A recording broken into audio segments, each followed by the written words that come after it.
नमस्कार, दिन भर की बड़ी खबरों में आपका स्वागत है। मैं हूं अस्मिता। इस बुलेटिन में आज बात होगी तीरथ सिंह रावत के बयान पर मचे बवाल की। बात करेंगे पश्चिम बंगाल में बीजेपी टीएमसी के चुनाव प्रचार की। जानेंगे कि किसानों के आंदोलन में आज क्या रहा खास। बेरोजगारी पर राहुल के केंद्र सरकार से सवाल की। और बुलेटिन के आखिर में बात बीजेपी के मुख्यमंत्री के सामने आई मुश्किलों की। लेकिन तमाम बड़ी खबरों से पहले एक नजर सुर्खियों पर।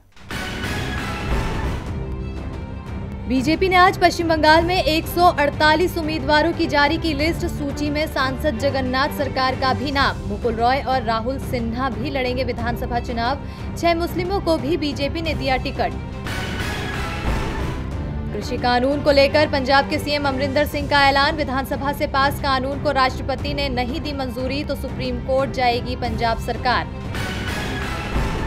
अरविंद केजरीवाल ने दिया बड़ा बयान। बोले डोज मिले तो 3 महीने में पूरी दिल्ली को लग जाएगा टीका। महामारी के बढ़ते मामलों को देखते हुए आयोजित की गई थी बैठक। बढ़ती स्वास्थ्य मुसीबत के बीच आईसीसी टी20 क्रिकेट विश्व कप के आयोजन पर उठने लगे सवाल। आईसीसी ने क्वालीफायर मुकाबले किए स्थगित। शेयर बाजार में आज भी रही गिरावट। बीएसई का सेंसेक्स 585 अंकों की गिरावट के साथ 49,216 पर हुआ बंद। निफ्टी 163 अंकों की कमजोरी के साथ 14,557 पर हुआ बंद। सुर्खियों के बाद बात आज की बड़ी खबर की। उत्तराखंड में सीएम का चेहरा बदलकर बीजेपी ने सोचा था कि अब विवाद समाप्त हो गया है, लेकिन नए सीएम तीरथ सिंह रावत तो विवादों का पिटारा ही साथ लेकर चल रहे हैं। वो ऐसे बयान दे रहे हैं जिससे बवाल खड़ा हो गया है, जिसमें बुरी तरह से बीजेपी घिरती नजर आ रही है, क्योंकि ये बयान कोई सियासी नहीं बल्कि महिलाओं के पहनावे पर है, जिसे लेकर तमाम महिला नेताओं ने सीएम तीरथ सिंह रावत के खिलाफ मोर्चा खोल दिया है, जिसे संभालना बीजेपी के लिए मुश्किल साबित हो रहा है। और इसी खबर पर चर्चा के लिए स्टूडियो में हमारे साथ मौजूद हैं राजीव जी। स्वागत है राजीव जी आपका। लेकिन चर्चा से पहले ये रिपोर्ट देखिए। महिलाओं के कपड़ों को लेकर अक्सर देश में बहस छिड़ी रहती है। स्त्री के पहनावे से समाज के लोग हमेशा उसके संस्कार और उसकी सोच को आंकते हैं। यही सवाल एक बार फिर देश में बहस का मुद्दा बन गया है।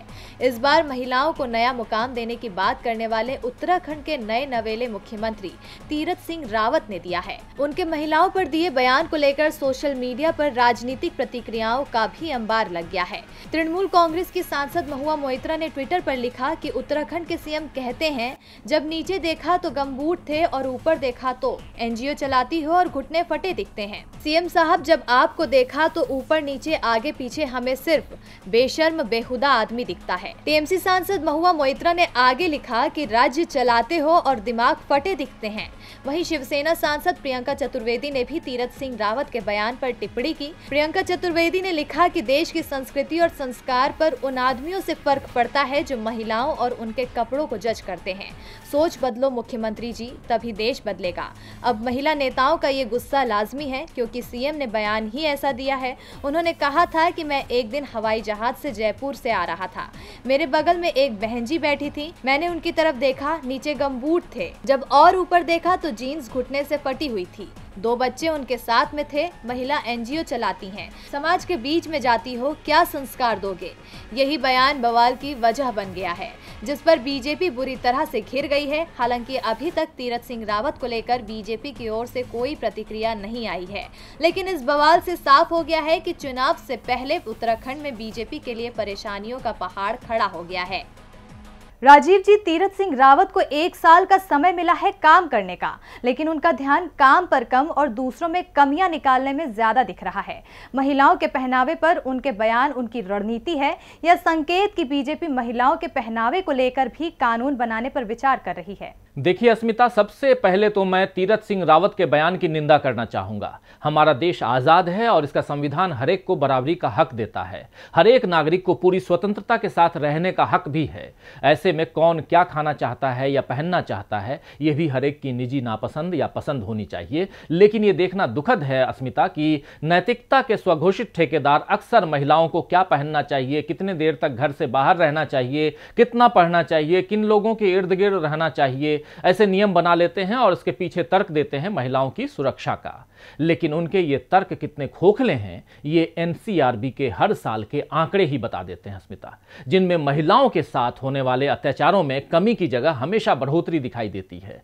अभी महामारी के समय हमने देखा है कि महिलाएं घरों में ही थीं तब उन पर अत्याचार के मामले बढ़े हैं, ये राष्ट्रीय महिला आयोग ने बताया है। तीरथ सिंह रावत जैसे लोग इस पहलू पर तो कभी लड़कों को मिलने वाले संस्कारों पर चिंता नहीं करते हैं, लेकिन रिप्ड जींस को लेकर के उन्हें बच्चों को मिलने वाले संस्कारों की चिंता होने लगी है।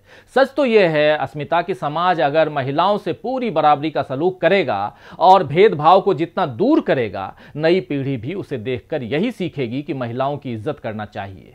असली संस्कार तो वही होंगे। जहां तक सवाल कानून बनाने का है स्मिता, तो भाजपा ऐसा कोई कानून तो शायद ही बनाए, लेकिन उसके शासन में माहौल ऐसा बन रहा है जहां महिलाओं के सारे बंधन, महिलाओं के लिए जो है वो सारे बंधन हैं और उसका शोषण करने वाले पुरुषों को खुली छूट मिली हुई है। जानकारी के लिए शुक्रिया राजीव जी। अब रुख अगली खबर की ओर। पश्चिम बंगाल विधानसभा चुनावों के प्रचार में आज से पीएम मोदी भी कूद पड़े हैं। पुरुलिया में आज उनकी रैली थी, जिसमें उन्होंने ममता के खेला होवे वाले नारे पर तंज कसा। तो वहीं ममता ने भी देर नहीं की पीएम को जवाब देने में। देखिए ये रिपोर्ट। पश्चिम बंगाल में चुनावी माहौल से सियासी पारा अपने चरम पर पहुंच चुका है। टीएमसी से लेकर बीजेपी के नेता धुआंधार प्रचार करने में जुटे हैं। यहां तक कि पीएम मोदी से लेकर सीएम ममता बनर्जी ने चुनाव प्रचार में अपनी ताकत झोंक रखी है। आज जहां पीएम मोदी बीजेपी का दम दिखाने के लिए पुरुलिया पहुंचे, तो वहीं ममता ने एक के बाद एक 3 रैलियां करके बीजेपी की हार का नारा लगाया। आज सबसे पहले पश्चिम बंगाल के पुरुलिया में पीएम मोदी ने चुनावी रैली को संबोधित किया। उन्होंने कहा कि दीदी बोले खेला होवे, बीजेपी बोले विकास होवे। अब खेला खत्म होगा और विकास शुरू होगा।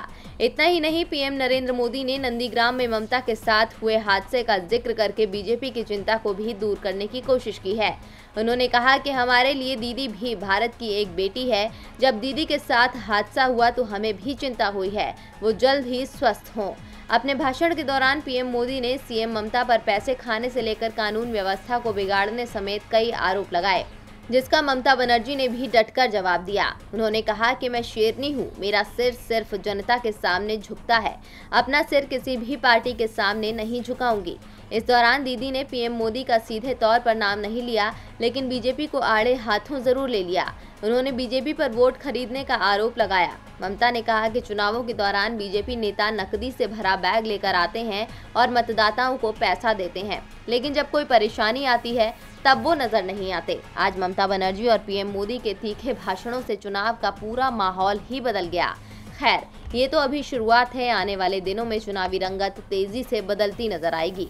पश्चिम बंगाल में बीजेपी और टीएमसी एक दूसरे को घेरने में जुटी हुई है, तो दिल्ली में किसान केंद्र सरकार की घेराबंदी किए बैठे हैं। नए कृषि कानूनों के खिलाफ किसानों के आंदोलन को 3.5 महीने हो चुके हैं।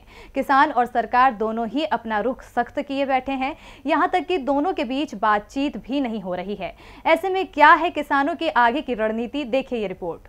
किसानों के आंदोलन को 3.5 महीने बीत चुके हैं, लेकिन सरकार अभी भी किसानों की मांगे मानने को तैयार नहीं है। किसानों के समर्थन में देश से लेकर विदेश तक आवाजें उठ रही हैं। किसान नेता राकेश टिकैत ने कहा कि सरकार उद्योगपतियों के इशारे पर नए कृषि कानून वापस नहीं लेना चाहती। यदि किसानों की मांग जल्दी नहीं मानी गई तो हमारा अगला निशाना निजी कंपनियों के गोदाम होंगे। टिकैत ने कहा कि कुछ निजी कंपनियों ने नए कानून को ध्यान में रखते हुए बड़े बड़े गोदामों का निर्माण किया है और अनाज का भंडारण करना शुरू कर दिया है। जल्दी ही किसान इन गोदामों पर कार्रवाई करेंगे। नए कानून से किसान अपनी ही जमीन पर मजदूर बन जाएगा। राकेश टिकैत का इशारा साफ साफ अडानी और अंबानी के गोदामों पर था। इसके साथ ही राकेश टिकैत ने ऐलान किया कि अगले 2-3 सप्ताह में ओडिशा और मध्य प्रदेश में एमएसपी खरीद आंदोलन शुरू किया जाएगा। इस बीच देश में बढ़ती संक्रमण की रफ्तार ने भी परेशानी बढ़ाई है। संक्रमण के बढ़ते मामलों को लेकर राकेश टिकैत ने कहा कि आंदोलन स्थलों पर सरकार को टीकाकरण केंद्र खोलने चाहिए। किसानों के द्वारा सामाजिक दूरी का ध्यान रखा जा रहा है, लेकिन यदि सरकार सोचती है कि हम डरकर आंदोलन खत्म करने वाले हैं तो ये सरकार की गलत सोच है। जब तक कानून वापस नहीं लिए जाएंगे आंदोलन चलता रहेगा। वहीं भारतीय किसान यूनियन के अध्यक्ष नरेश टिकैत ने कहा कि किसानों का आंदोलन लंबा चलेगा। सत्यपाल मलिक जैसे कई और बीजेपी नेता हमारे साथ आएंगे। सरकार को मानना पड़ेगा कि नया कृषि कानून किसानों के खिलाफ है। कृषि कानूनों पर किसानों के आंदोलन से मोदी सरकार की परेशानी बढ़ी हुई है।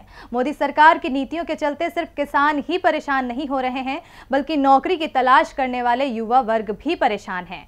कांग्रेस सांसद राहुल गांधी ने भी रोजगार को लेकर मोदी सरकार को आड़े हाथों लिया है। तो क्या कहा है राहुल गांधी ने, देखिए इस रिपोर्ट में। केंद्र सरकार जनता के हित में काम करने की बात कहती है, लेकिन धरातल पर सरकार की नीतियों का कोई फायदा पहुंचता नहीं दिख रहा है। ऐसे में कांग्रेस आए दिन केंद्र सरकार को आईना दिखाने में लगी रहती है और आज भी कांग्रेस नेता राहुल गांधी ने केंद्र सरकार पर निशाना साधा है। राहुल गांधी ने रोजगार के मुद्दे पर ट्वीट कर मोदी सरकार को घेरते हुए कहा है कि आपकी नौकरी गई और ईपीएफ अकाउंट बंद करना पड़ा। केंद्र सरकार के रोजगार मिटाओ अभियान की एक और उपलब्धि। बता दें कि देश में बेरोजगारी का आंकड़ा दिन पर दिन बढ़ता जा रहा है। स्वास्थ्य मुसीबत के बाद से बेरोजगारी की संख्या में पहले से भी ज्यादा का इजाफा हुआ है, जिसके चलते देश की बेरोजगारी दर इन दिनों 6.5% पर आ गई है।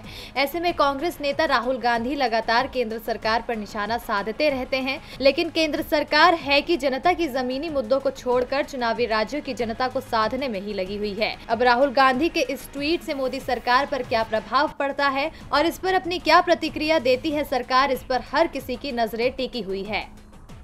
कृषि कानून हो या फिर रोजगार का मुद्दा, हर मामले में केंद्र सरकार की परेशानी बढ़ी हुई है। तो वहीं पंजाब में कांग्रेस की परेशानी कुछ कम होती दिख रही है। दरअसल लंबे समय से अपनी ही सरकार से कांग्रेस विधायक नवजोत सिंह सिद्धू नाराज चल रहे थे, लेकिन अब दोनों के बीच दूरियां समाप्त होती दिख रही हैं। पंजाब के सीएम कैप्टन अमरिंदर सिंह ने कहा कि सिद्धू उनके परिवार का हिस्सा हैं और जल्दी ही वो उनकी सरकार का हिस्सा भी होंगे। तो क्या है अमरिंदर सिंह के बयान के मायने, देखिए इस रिपोर्ट में। नवजोत सिंह सिद्धू साल 2019 में स्थानीय निकाय मंत्रालय वापस लिए जाने के बाद से ही कैप्टन अमरिंदर सिंह से नाराज चल रहे थे।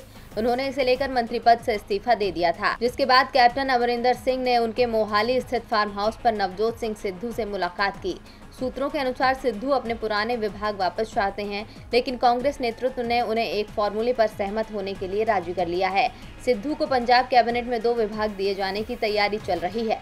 हालांकि 45 मिनट चली इस बैठक पर कोई आधिकारिक बयान नहीं आया है, लेकिन सिद्धू के साथ कैप्टन अमरिंदर सिंह से मिलने आए खेल मंत्री राणा गुरमीत सिंह सोढ़ी ने कहा कि उनके और मुख्यमंत्री के बीच कोई मतभेद नहीं है। लेकिन सीएम के मीडिया सलाहकार रवीन ठुकराल ने अपने ट्विटर हैंडल पर दोनों नेताओं की एक तस्वीर जारी की, जिस पर कैप्शन में लिखा है कि एक तस्वीर 1000 शब्दों के बराबर है।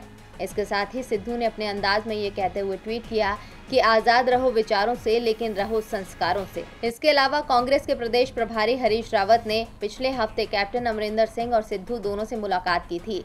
अब अमरिंदर सिंह के साथ की ये मुलाकात क्या रंग लाती है, ये जल्द ही पता चल जाएगा। और बुलेटिन के आखिर में बात बीजेपी शासित राज्यों के मुख्यमंत्रियों के सामने आई नई मुसीबत की। देश में 5 राज्यों के विधानसभा चुनाव चल रहे हैं। एक साल में यूपी सहित कई राज्यों में विधानसभा चुनाव होने हैं, लेकिन इससे पहले ही बीजेपी में बगावत का झंडा बुलंद हो रहा है, जिसने पीएम मोदी की मुश्किलों को बढ़ा दिया है। यही वजह है कि वो मनमुटाव को देखते हुए मुख्यमंत्री का चेहरा बदल रहे हैं। पीएम मोदी ने त्रिवेंद्र सिंह रावत की छुट्टी तो कर दी है, लेकिन कई और बीजेपी शासित राज्यों के सीएम पर उनकी नजर है। तो कौन कौन हो सकता है बाहर, देखिए इस रिपोर्ट में। उत्तराखंड में परंपरा सी बनती जा रही है कि चुनाव से पहले ही सीएम का चेहरा बदल दिया जाता है। बीजेपी ने चुनाव से महज 1 साल पहले त्रिवेंद्र सिंह रावत की जगह तीरथ सिंह रावत को सीएम की कुर्सी पर बैठा दिया। इस फेरबदल ने कई बीजेपी शासित राज्यों में मुख्यमंत्री की धड़कनों को तेज कर दिया है। खासकर गुजरात, हरियाणा और कर्नाटक के सीएम के माथे पर शिकन आनी शुरू हो गई है। इसकी वजह है कि बीजेपी नेताओं में बढ़ता असंतोष। सबसे ज्यादा मुश्किल में गुजरात के मुख्यमंत्री विजय रूपाणी, कर्नाटक के सीएम बीएस येदियुरप्पा और हरियाणा के सीएम मनोहर लाल खट्टर दिखाई दे रहे हैं। इनमें सबसे पहले कार्रवाई गुजरात के सीएम विजय रूपाणी पर हो सकती है। कहा जा रहा है कि कांग्रेस के कमजोर होने और स्थानीय निकाय चुनावों में जीत के बावजूद चीजें जिस तरह से हो रही है, उससे मोदी खुश नहीं हैं। रूपाणी पार्टी कैडर और लोगों को प्रेरित नहीं कर पा रहे हैं, इसलिए एक कद्दावर नेता को गुजरात भेजे जाने की जरूरत है, जिसमें पूरी पार्टी को साथ लेकर आगे बढ़ने की क्षमता हो।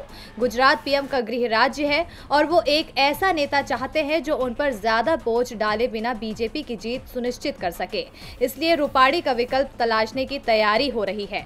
वहीं हरियाणा के सीएम मनोहर लाल खट्टर भी विदाई वाली लिस्ट में शामिल हैं। प्रधानमंत्री के एक करीबी सहयोगी ने बताया कि उन्हें उस दिन के लिए पछतावा है जब उन्होंने झारखंड में रघुबर दास को नहीं हटाया, जिसके परिणाम स्वरूप राज्य में नुकसान हुआ, जबकि राज्य के विधायकों, सांसदों और अन्य लोगों से पहले ही प्रतिकूल रिपोर्ट मिल चुकी थी। लेकिन पीएम ने किसी की बात नहीं सुनी थी, क्योंकि उनका मुख्यमंत्री पर भरोसा था और वो उनको काम करने के लिए पर्याप्त समय देना चाहते थे। उन्होंने हरियाणा से प्रतिकूल प्रतिक्रिया मिलने के बावजूद अपने साथी संघ प्रचारक मनोहर लाल खट्टर को भी नहीं हटाया था। नतीजतन बीजेपी को भारी नुकसान उठाना पड़ा। बाद में जेजेपी के साथ गठबंधन कर किसी तरह सरकार तो बना ली, लेकिन राज्य में अभी भी बीजेपी की सरकार मुश्किल में दिखाई दे रही है। इसलिए अब एक बार फिर खट्टर को हटाने के कयास लगाए जा रहे हैं। वहीं दूसरी तरफ कहा तो ये भी जा रहा है कि कर्नाटक में जिस तरह से नेता बगावत का बिगुल बजा रहे हैं, उस लिहाज से पीएम मोदी अब बीएस येदियुरप्पा को हटाने में ज्यादा वक्त नहीं लगाएंगे। अब बीजेपी के अंदर चल रही गुटबाजी को लेकर तो कई राज्यों के मुख्यमंत्रियों को हटाने के कयास लगाए जा रहे हैं, लेकिन ये तो आने वाला वक्त ही बताएगा कि किसकी छुट्टी होती है और किसकी बचती है कुर्सी। और दिन भर की बड़ी खबरों में मेरे साथ इतना ही। देखते रहिए डीबी लाइव। नमस्कार।